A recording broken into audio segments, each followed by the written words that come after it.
I'm going to be honest. That is one thing that I have never been good at. Because I know people listening will be like, what does that mean? What would you say you need to do, like, first off the bat? It's so important to get your content strategy right. Doing a shoot and putting out some paid ads is not a content strategy. There were probably about 4 occasions where I slept at the office.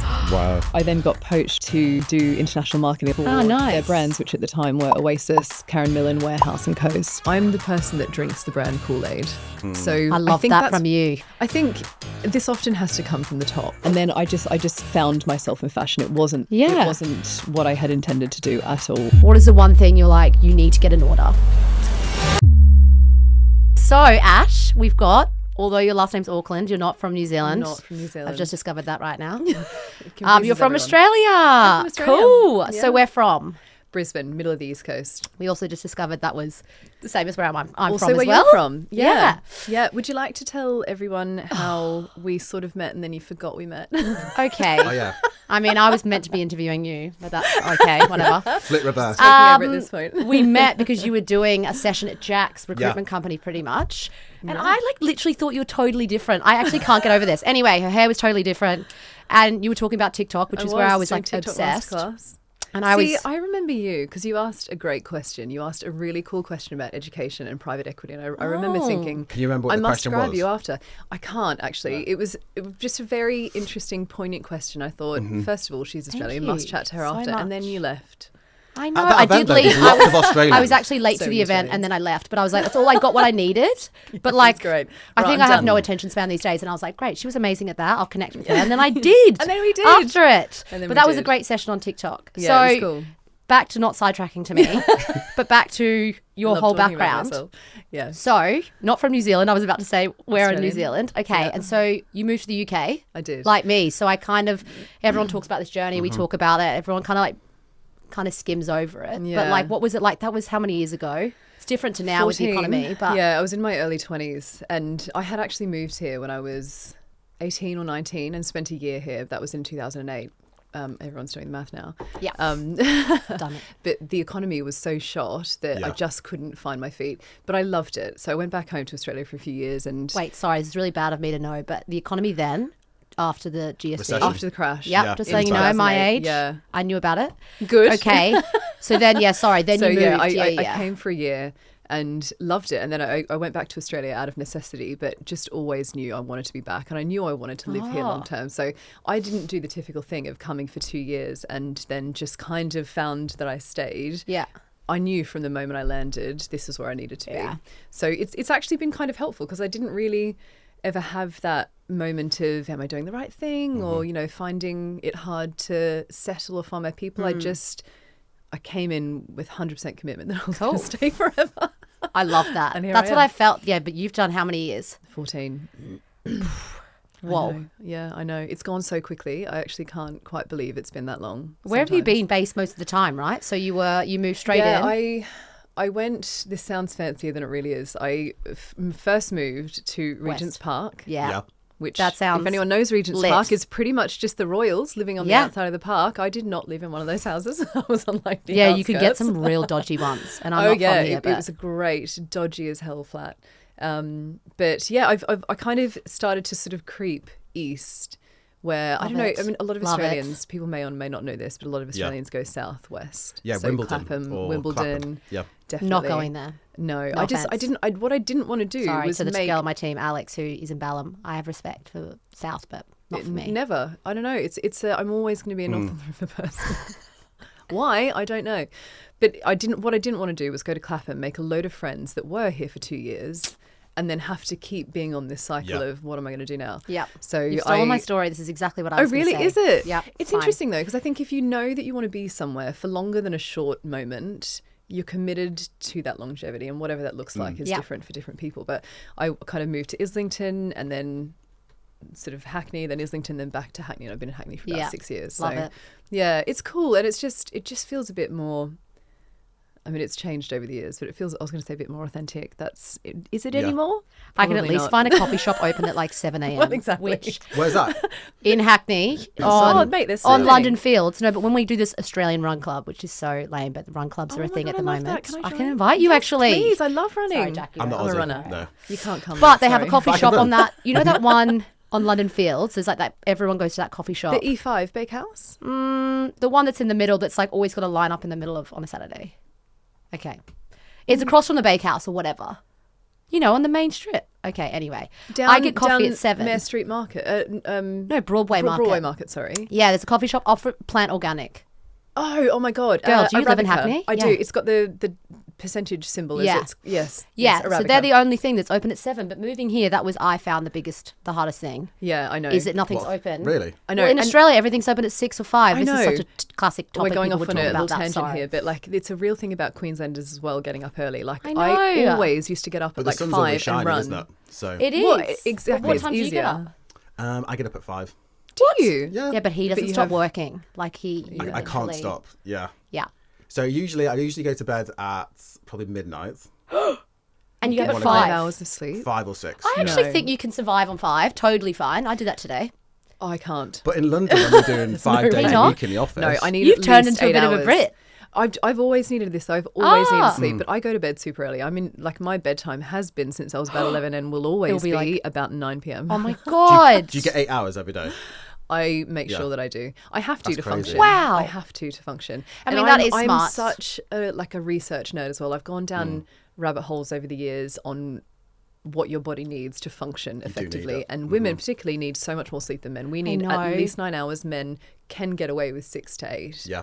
In fact, often on the lesser side of that. But So- this stresses people out because I was a really bad sleeper, still can be. But it's, I mean, we're going down a know. tangent, but it can stress me out thinking that I have to have Totally. 8 hours. I know. So I was like, I'm going to have to train my brain just to like be Yeah. able to sleep on whatever I can get. My mum has the same thing. When think you're that's thinking fair, about actually. it, you're lying in bed thinking, It's I've too literally got to go much. to Yeah, sleep. I've got to 4 get hours 8 to sleep. I've hours, got and then 3 there's hours. 6 hours, and it's like, oh, crap. So I get that, but when my friends are like, "Oh my God, so bad, you didn't have enough sleep," and I'm like, "That is not helping me. Stop it. That's making it worse." Okay, so digressing back to your actual job. Yes. Yes. So we know your area, What do your I sleep do? schedule. Yeah, good. You've got So what? important Yeah, stuff. when you first moved as well, like what did you do in Australia, and then could you easily move over and like? Yeah, well, I had a weird, and this is going to be another tangent because I don't think either of you know this, but I used to be a musician in Australia. Nice. I Yeah. love people that've got those backgrounds of Singer-songwriter. musicians. Singer-songwriter, yeah. Oh, That's I really could cool. see that. I was signed to Sony from Really? pretty much the middle of my teens until You've my- never said this. I know. I don't. This is cool. Specifically because then people go, oh, At the brilliant, next be right event- back. At the next and then event, they you're Google. singing. Oh my God, I'm going to Maybe. Google this after. Is there a See, Google search? Yes. Yeah, because actually you Cool. can't erase stuff from those days, really. Yeah, you it's, can. I mean, I it's thought a you long could. old catalogue. I've erased as much as I can. Like your MySpace But I still is have an gone, which album on is so Spotify. sad. But yeah. But so I was doing music and I'd always done marketing, but music was my career. I thought in my late teens Yeah. that music was going to be everything. And like most, bless them, young'uns, Young'uns. you know, you have this dream of what your life is going to be. And that for me was, I'm such a creative person, but what I found I hated, and I'm very aware I've ended up in marketing, was marketing myself. I hated it. Yeah. People always say I that. absolutely hated Just it. self-promotion, that sort of thing. As soon as I Yeah. market anyone else, it is my sweet spot. It's my zone of genius. You know, it's Love that. so I kind of I got to the point where I just hated, and this is back in the days when record labels owned everything and they owned you as, Yeah, as a true. commodity, and Yeah. they could dictate anything that they needed you to do. I hated being told what to wear. I hated, you know, being That's it, dictated yeah. how to write and how to, and so I realized quite quickly in my early 20s, quite quickly after 7 years doing music, that it wasn't for me. But I found my voice in that and you know, found the kind of courage to sort of walk away and go, do you know what, that's it. That was maybe not what I thought it was, and go into something else. So I had always kind of been doing marketing on the side, and I was working for really randomly an infrastructure firm in Brisbane, so not sexy at all. But we built these. I want to know later what that is. Oh well, you'll know. 'Cause Yeah. you're from there. You know the airport link tunnels. Yeah. Yeah. We that was the project that I was working on. So I was Cool. a You've honestly done a real mix. I'm I like, know, don't I've understand the been all over timelines. the I'm still place. confused. So I did music, came over here. Yeah. The Fresh reception hit- in yeah. marketing. Oh well, so this is like I moved here twice. So Oh, yeah, when I was like true. 18, I came over here to do music, and then Yeah. kind of went back home, found my feet marketing, and then came back with Yeah. marketing basically. So I was just like a community relations person doing like nothing particularly interesting. Yeah. Although I loved the project, I loved the people I worked with, and we used to That's like key. switch off at 1 p.m. on a Friday and go for drinks. Well, so of course that's it the was best. ideal for me. That's good. We know I love a wine. Yeah. So yeah, so do nothing at all related to that now. But because I had that bit of marketing, I came over and I'd been here for like a year or so, just kind of trying to find my feet and doing everything I could to learn. Yeah. Because I was so aware that in Brisbane and in Australia, it's very different. I didn't know what I wanted to get into. I just wanted to do something creative. So I was doing everything to help everyone I could. Any person I met, I did something that to learn. And I happened to meet this really cool guy, Aidan, who ran this brand spanking new social media agency, and he managed to win Team GB as his client. That's cool. Just for the Olympics. So we did some social work for them, and that I then got poached by Aurora Fashions, which is now no longer around, to do international marketing, looking after Australia and the US for their brands, which at the time were Oasis, Karen Millen, Warehouse and Coast. Awesome. So, and then I just found myself in fashion. It wasn't what I had intended to do at all. Which some people are trying to get into fashion. It's like, I know. That's not a nice answer. I just happened to walk into it. Love it. But it came from asking the question, asking to be involved. So all of the steps that led up to that was, what can I do to help you? How can I learn? And that kind of got me to the point. So I didn't intend to end up in fashion for the next kind of decade and a bit. It just sort of ended up, it just came to that. So, and obviously at that point, the digital landscape was totally different. Obviously, it was entirely different. MySpace was still I think all of it's still hard, no? Facebook was the only social platform, really. What activity were you running back then? Well, I mean, it was a lot of tweeting. It sounds so basic now, doesn't it? Like it was a lot of tweeting and storytelling through tweets, and like when the character limit was even shorter than it is now. I mean, I'm sounding a bit old now, but it was interesting, but I've always loved learning, and I found I was learning quicker in digital. So I came from a bit of a creative background, obviously music and sort of creative marketing and shoots and stuff. And as soon as I got into fashion, I very quickly realized I can learn at a quicker rate and be more effective in digital because it's changing really quickly, and I can really test and learn, and people are open to testing and learning it because a lot of people running these companies didn't know what to do. They absolutely relied on you to be the test and learn, which is where I sit creatively. So so I ended up sort of specializing in digital for the next couple of years, and I moved to Marks and Spencer and then Jimmy Choo,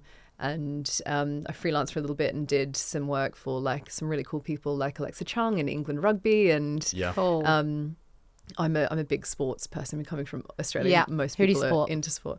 Well, I'm a rugby fan, but I am really into my F1.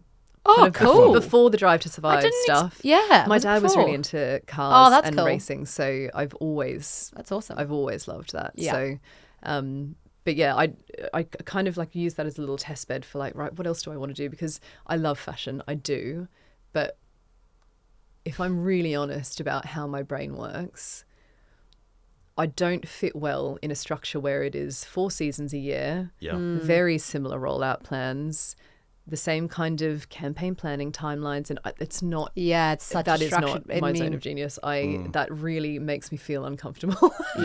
But you've been doing it for how many years? I've been doing it for a decade and a half.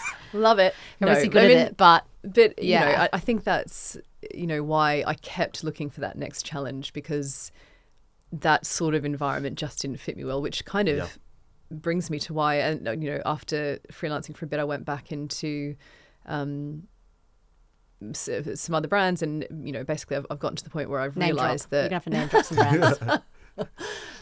Who else was? So I won't know them all. I mean, I'll know. Like I don't know all the ones you've worked for. Kath Kidston, Colour Wow, most recently. Yes, I was there. That was the one you spoke about. And yeah, that was such a cool story. Yeah. I mean, really cool place to be, and doing some really interesting things in an ever changing landscape. So it was really cool. I learned a lot. But and then I really just realised that consulting is kind of my sweet spot, because I mean, I've said this to you 100 times, Jack.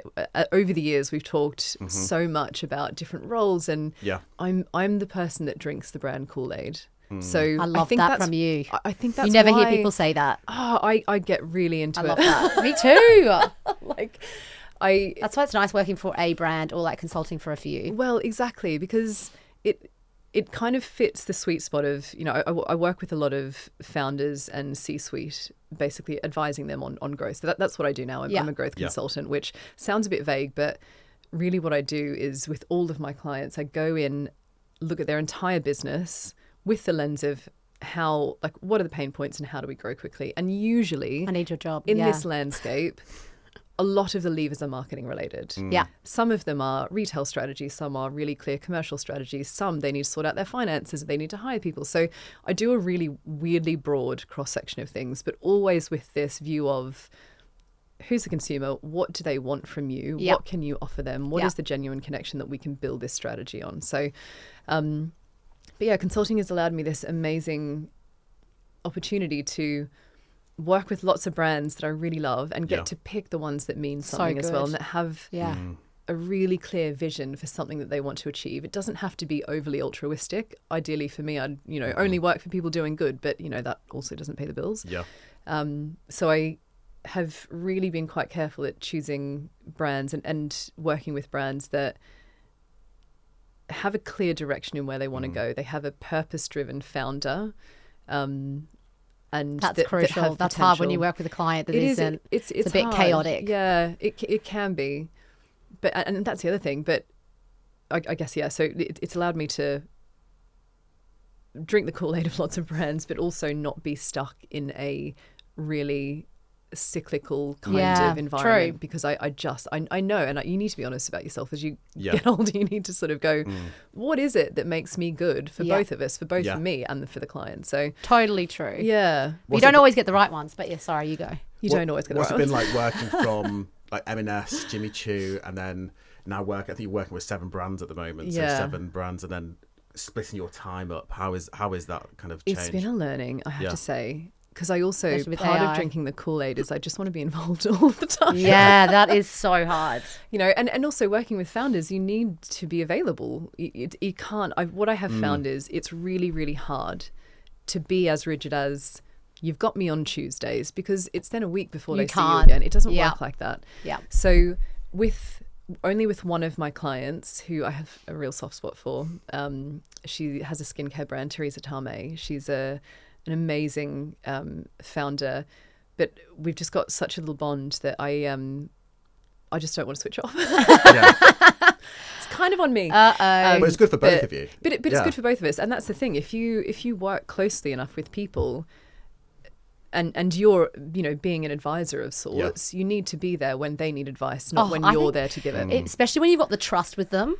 then they know. You know, like when, especially you probably have that when you start with a client, and it's like, you've got to build the trust. You've got to be on the WhatsApp. I mean, constantly, which you probably are. Like your WhatsApp messages would be a lot. I know, yeah. But the trust thing makes it nicer for you, no? It does. It really does. And it allows you the scope to really make an impact as well. You know, if you've got that level of trust, really anything is possible, I think. Yeah. Yeah. So it's been an amazing ride, but I guess I haven't found the answer yet, if I'm being totally honest. I haven't found the right balance of how to manage my time most effectively, to be honest, more for me than them, because I just end up giving too much. That's what we were saying. And they love that, and they'll take more and more. Earlier, we just give too much all the time, especially working for yourself. You just want to work. So how do you switch off? Because I find it's not a good room of people here. None of us know balance or burnout. Exactly. I know. I'm learning. I'm going to be honest. That is one thing that I have never been good at, and it's always been the case. I mean, when I used to work, I remember. I hope no one is watching this, but there were probably about 4 occasions where I slept at the office. Wow. Yeah, because overnight. Yeah. Is it after drinks or is that no? Just work No, load? that was just overnight work. In the same clothes, or you brought a bag? I often would take a bag. So no. Do they have like shower I do not approve. Yeah, I know. Yeah. It's really You just bad. told me every night you would have till 9 p.m. You would go to bed in the office though. But no, I mean, this is. I know that's really bad. It's really bad. That's but right. We all do some in my terrible defense, things. I had 40 markets within my remit. So the time zones were absolutely mental. I used to get into the office at 6, and look, this wasn't fault at all. This was a me thing. Boundaries. This is a me thing. Boundaries. I would take calls sometimes in a car on the way to work, because I also used to fly everywhere. I was in Australia like 3 times a year, in the US maybe 2-3 times a year, in Europe kind of all the time, going back and forth. I lived in East London. The office was in Paddington, which was as you know, like hour and a bit commute. Bike ride, then get on a tube. Yeah. Oh, it's it was just too much. So sometimes it just made more sense to like sleep on the couch. Oh, that's really my gosh. In my defense, I was in my Did anyone find out? mid to late 20s. I think my boss They just got you a pillow. And I think he was a bit like, well done. Doing it for the team. Yeah. But whoa. I have to say, like, I loved the work I did there. I loved it. Yeah, and this is the fundamental. What were the people like? awesome. Were they all really good? The ones that started out with you? Yeah, they were. And I just had a really great team. That was my first time managing a big team. I had a team of 10, and I was going on my own learning journey on how to be a good leader. So, my constant need to be a perfectionist and do everything to the nth degree and beautifully well, and make sure I take all the pressure off people so that they're not overwhelmed. That was a really big learning curve for me, a huge learning curve actually. And you can't be in all the detail though. You can't be in all the you were detail. sleeping at your desk, but you can't be just checking their work. I'm not particularly proud of that. Everyone slept over with you, that would be a problem. But no, but the thing is, I would never, ever, I would be mortified to know that one of my staff did that. Yeah, that's the problem. But I'll do it. But you set expectations. Yeah, I know. Don't do this, but I'm doing it. Yeah, I don't think the team ever knew, because I was kind of in will before now. everyone and out. Yeah, Yeah. But I know that sounds insane, but I have the most rosy view of my time there. I had. It's funny how you do such a that. great time. Like, the work was fun because I was looking after the international team as well. We didn't have the restrictions that the UK team had, because it was a very big UK business and international was a growth portion of the business. We could be quite agile in the way we approach things. I mean, our launch into the Australian market, I did by myself, not mostly because we'd spent all this money on an agency who were absolutely rubbish on ground. It's a common and topic then I was people like, have. Don't worry, I'll do it. I'll just take this access to Facebook. Yeah. So I planned this entire launch and flew out and executed it and got all the partners on board, all the retail partners, and it was just it was really fun. Like, I had such a great time. So yeah, may have slept at my desk a few times, but I loved it. Do you think people need to do that nowadays, though?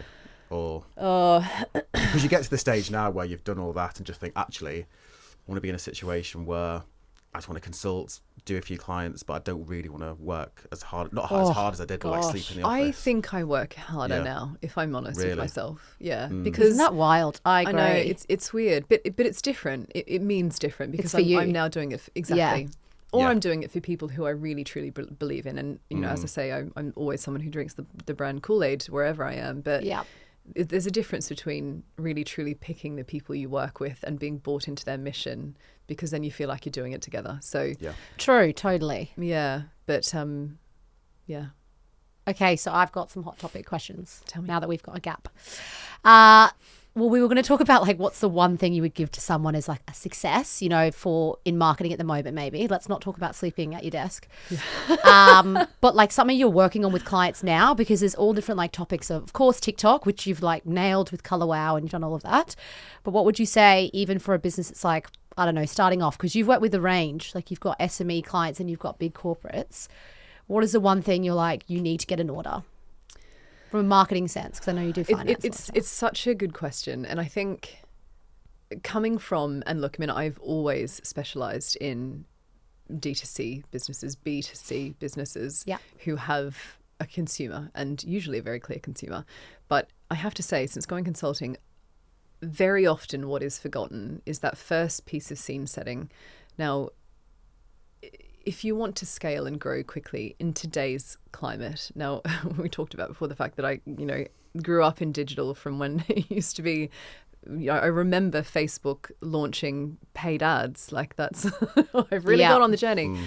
The world is in a different place. Advertising is becoming less and less effective unless you're very clear about your mission. Totally. So the first thing that I always say is, you need to define who you are as a brand. And a lot of people don't know what that means. You know, this marketing is seen as a thing that one person does, but there's a very different discipline in defining what a brand is, understanding who that customer is, understanding where you sit in the market. But part of that piece of work is, what do you stand for? What is it that you want from your customer, or how do you want to engage with your customer? And a lot of that is that purpose-driven element, because, you know, a lot of where small brands are being effective at the minute, the nimble brands that don't have a lot of cash, is through that community building process. And you can't do that unless you understand who you are, what your offering is, and what your purpose is. So that brand definition piece is incredibly important. And I think doing that leads to, you know, what I think is one of the most important things is your outward facing content.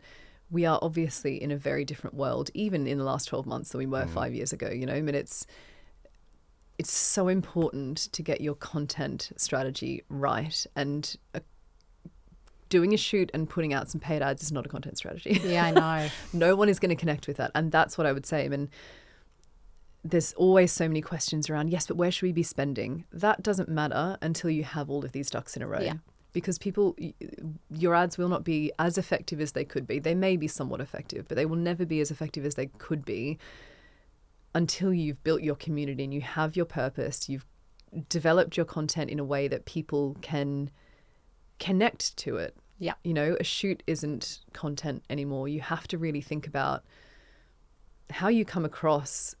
I mean, I talk about the purpose-driven side of things. It's so important. I mean, particularly with TikTok, which is where a lot of my clients have asked for work at the minute, because it's a bit of an unknown to a lot of brands, and it's, you know, I've done quite a bit of it in the past. And, you know, I was going to say kids these days. That's something that makes me sound really old. Yeah, you can't keep saying that. But this next generation, I have to say I have a ton of respect for. Me too. Yeah. I have a serious amount of respect for the generation after mine, who are a lot more discerning. You know, they don't want to be sold to. And so you have to think really carefully about what you put out. They want to connect with you. They want to understand. Yeah, they need connection. Who you are as a brand, who the people are that work for you. Are they happy? Are they having a nice time? That's more important to them than, you know, this product here is going to X. Times have changed, you know, times have really changed. I think you need to be very clear about that purpose, what you stand for, and build your content strategy off of that before you start spending any money. Okay, maybe, because I know people listening will be like, what does that mean? You know, like in a specific sense, what would you say you need to do, like first off the bat? Would it be the fact that, yes, define the brand, audience, who they are, etc.? Is that going to be like weeks on end, or is it going to be, okay, spend at least, I know I'm sounding like I need a strategy, but some people are going to be like, after they listen to it, they'll be like, what can I actually do after that? You know, because it sounds awesome and amazing, but that's you because you know it. Yeah. You know? I think this often has to come from the top. You know, it really has to be defined. I mean, and it's going to mean something different to everyone. But to give you a few examples, like some beauty clients of mine, it's a very crowded market. Yeah, you need to stand out. So for one of the clients, the pillar is really around product education and filling a gap in a market where there's a lot of questions. Yeah, there's a huge amount of questions. So we've really, really heavily leaned into the educating the consumer side of things. And the thing that consumers are very quickly, and it's growing incredibly fast, connecting with, is we're giving them some value. Yep. They're looking for it. We're answering that question and growing from that base, whilst also having this underpinning of, you know, the people behind the brand, the brand ethos. There's a lot within that. But a small example is, you know, everyone's going to come from different industries here, but there's a plant shop near me. I'm really into gardening. You asked me before how I like switch off. Yeah. I go out into the garden, I stick my fingers in the dirt. I love that. Just sit there. Just sit there. I actually do lots of gardening. I don't just sit there awkwardly, but I also do that. Love that. So it's called Conservatory Archives. Now, it is one shop. I think they have another shop up north, but it's one shop. They have 140,000 followers on Instagram and a huge TikTok following. Cool. Weird, right? It's a plant shop, but they go really heavy into care, this is how you care for your plant. The value, if you're thinking of this, get this. This is how to take care of it. They really go heavy on the value-driven element. Yeah. And so they've amassed this enormous cult-like following of plant love lovers, that. of which I'm on. And they're incredibly successful. So they launched an e-com site off the back of that. So it's really interesting. That's a very small example of what is it that you offer that will allow you to build your community around. Yeah. Because you have to build your community. It's so important. Gone are the days where you can just launch a brand, put some ads out, you know. People forgot strategy is so key. Although everyone says, let's strip out all the, you would see this in jobs, right? Is that all the senior roles in the last year have been changed, right? Let's remove the strategic stuff. Yeah. But then everyone's just spending everywhere. And then like, okay, we're not getting conversions. What does that really mean?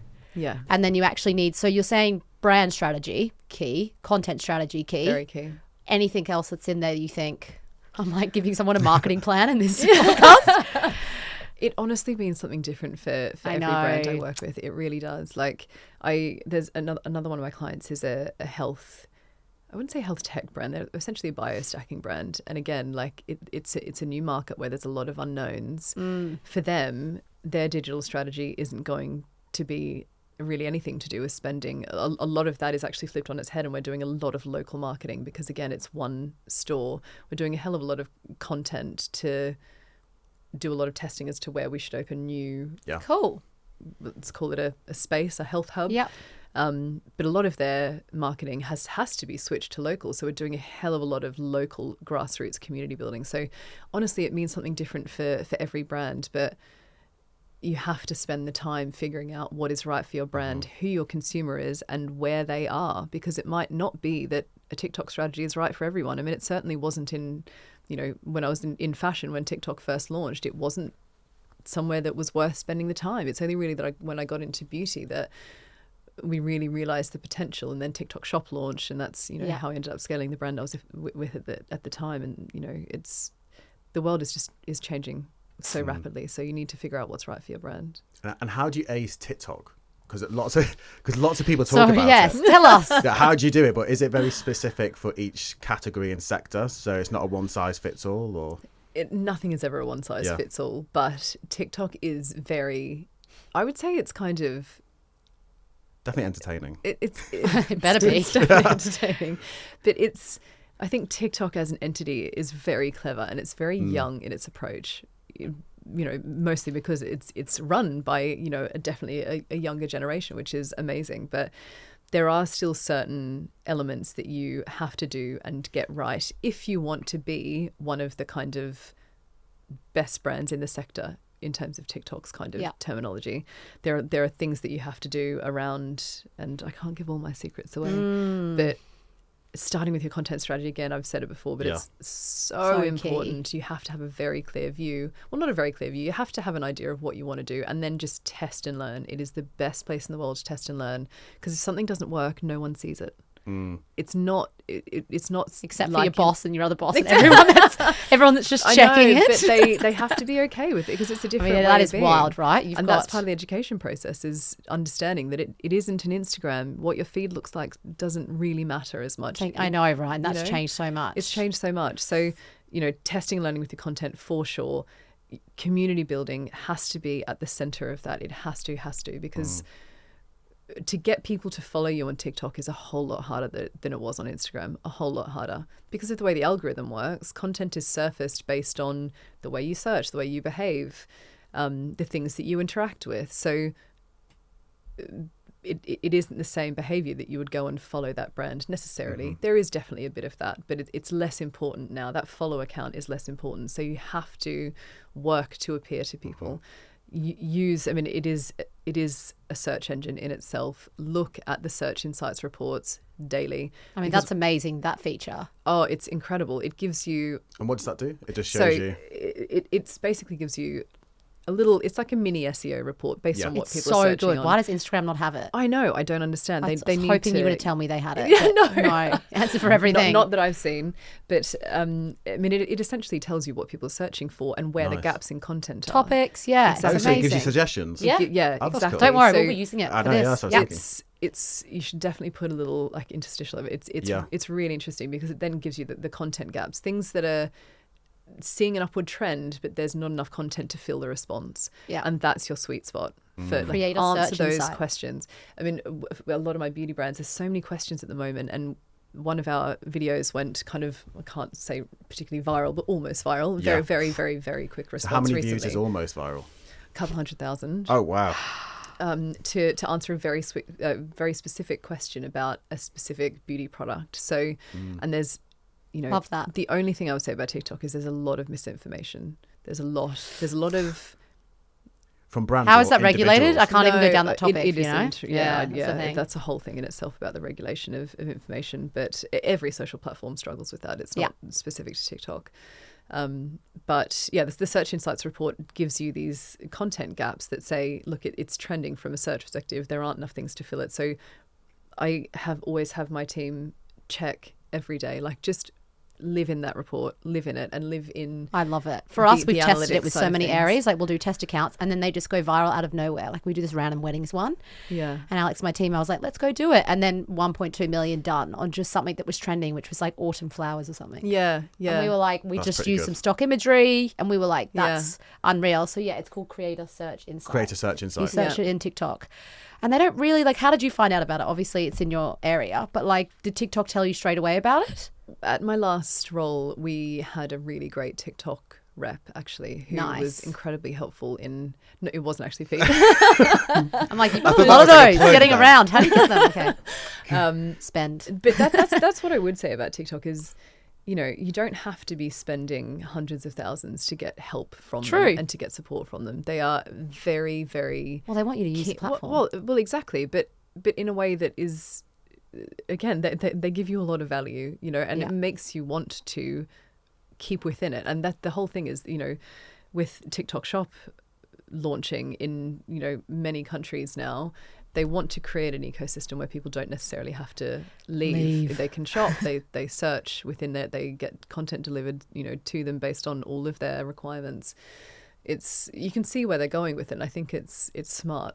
And do you purchase sorry to interrupt you, but do you purchase every from now TikTok and Shop? then, but not often, if I'm being really honest. Have you purchased? Yeah.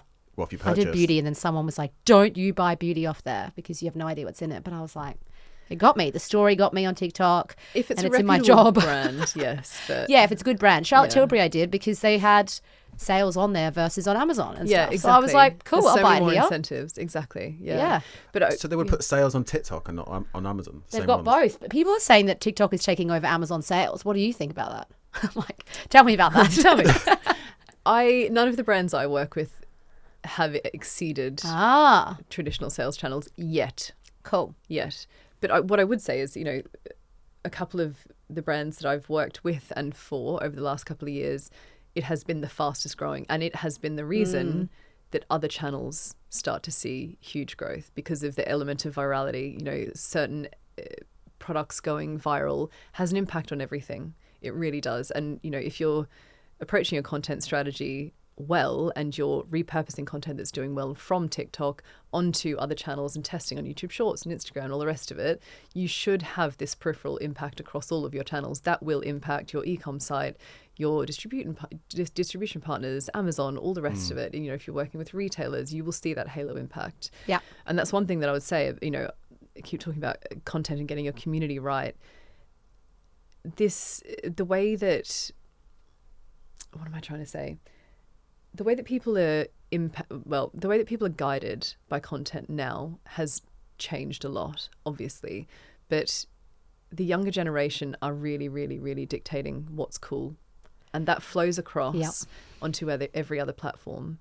I don't think it was necessarily the same for my generation. I think we were very much led by advertisers. We were led by by magazines, by TV, but that has changed. So, TikTok is a wonderful testbed because by nature, that is where, the early adopters are.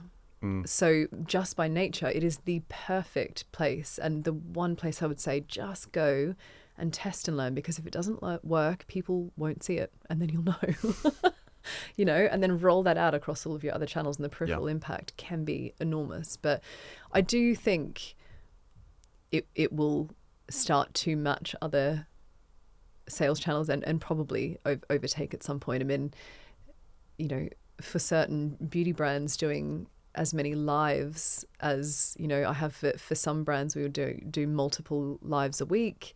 The sales that you would drive on those are immense. It's really, you talked truly about some ridiculous sales. Yeah. Because the event last year, you talked about the numbers and everyone was in shock. Can we talk about the numbers? Like positively. It was really good. Tell me when. 2 zeros, 3 zeros. But it's interesting because it's a different behavior, and the audience for a lot of my brands is still quite divided. TikTok is getting a bit more broad. People are a lot of, people in their 30s, 40s are maybe watching on TikTok, maybe not posting, but are kind of there trying to interact. So watching their children. What are you doing? But yeah, it's just so interesting the way things are changing. So yeah, you really never know. Yeah.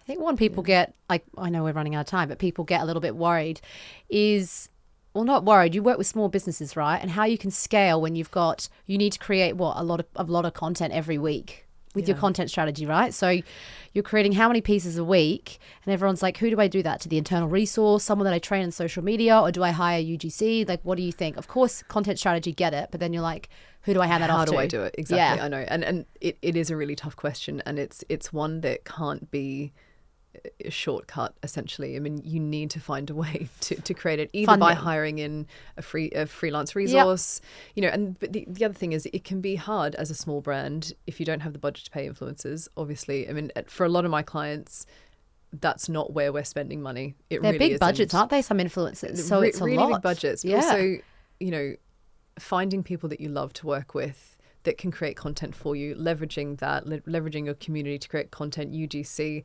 I mean, all of this takes time, but there are no shortcuts. You can't do it without investing in that resource, either freelance or internal, or doing it, yourself. But a lot of these brands can't. But it is just one of those important things you need to invest in the people to do. Yeah. Sadly. Sorry. Damn it, that's it. Podcast over. Okay, so the one thing you always keep talking about is like the strategy, content, key. I know we're kind of getting to the end, but in terms of like even the content strategy, right? Everyone used to have massive social media calendars. Like you can't even do that anymore because the content you've seen has to be quite reactive. It's today. So are you planning for the content strategy for the year, and then you're like, let's just test? It's a real mix, because I mean, obviously you still have to plan around a launch calendar of sorts, whether it's MPD in beauty or a new season in retail or whatever it is. You're planning around some structure. I would always say there's always a bit of a kind of 60-40 rule, 60% planned, 40% reactive. Yep. And the reactive bits are often the toughest to make the time for, but you really have to, and just put as much effort as you can into being as planned as you can for, that sort of 60%, because that allows you to be so much more nimble if you're not having to catch your tail for, all of your big launches coming. But I always put about 40% of that sort of time into reactive content, because that's, it's an important pillar of how you grow fast. Yeah. Yeah. And any tips for anyone for next year in terms of what you see planned, or any tips for anyone who's... Help us, everyone that's saying, I'm stressed, new year coming. Oh God, I don't know that I actually... Are you planning for the new year right now? Like you're in those stages with everyone? Or you're kind of like right now this month, do you know Christmas, what? I think Black Friday? The difference for what I'm doing now, consulting, is I've kind of moved out of that minutiae of detail around Black Friday, and actually most of my clients aren't participating in Black Friday. Controversial. Well, I love that though. I've heard that with a few. It's interesting. What's their reasoning? What are they saying? Some of the brands are, their ethos is built around sustainability, so that one answers itself. Oh yeah, sorry, yeah. Luxury, often it isn't right to participate. True. Small brands that don't have the stock levels to be able to do something as big. Interesting. And it doesn't make sense for them because they're, managing their margin so carefully that it doesn't make sense. And to be honest with you, I mean, if you're really thinking strategically about your customer acquisition, the Black Friday moment is a very short lever. It's a very short-term lever. The customers you acquire on Black Friday are not the ones that are going to help you grow long-term. That's your customer strategy, right? Yeah. Most of the time, there is obviously an exception, and your existing customers may purchase, but at a discount. I think for the brands that I work with, it just isn't the right thing for them to operate in that space. Fair enough. Okay, so if we had one last question, if you had to say to someone, like people listening to this, and they have to go away and do something after this, right? Like let's say it's small businesses, large businesses, what should they really focus in on? Should they be looking at restructuring their team? Hopefully not. Call Jack, maybe. Or what, I mean, we talked about content, right? Is it that, or is it the fact that, UGC, or it could be anything, or is it that you need to get process in place? Like, what do you really think? Or people need to upskill, or like, it's so hard to answer that question. It's very hard, which is why I asked it. Blanket. But it's individual to the business, so I know. Sorry, that's a really crap answer, but I don't think I can say anything interesting there that isn't nuanced to having the right people in the team. Yeah, the right budgets, strategy. We're giving you the answers. Yeah, it is very individual though. It's the more so people individual. you speak to, there must be a common theme, right, that you've got with your clients. TikTok. No. Damn it! Everyone does say TikTok though. We might have to cut that question. I mean, it's hard to give a broad brush approach because everyone's different, and everyone listening to this is going to be coming from different industries, different size brands, but. The one thing that is just always so important is understanding, like, growth isn't a strategy. Wanting to grow by X% isn't a strategy. You need to figure out the why, what it is that you're offering, how you're going to connect with the consumer, and investing in essentially the teams or the resource to be able to support that growth. I think it's a good answer. I think it's good. Yeah. Okay. Cool. Done. Thank you so much. Thank you. It's been good. It's been very fun.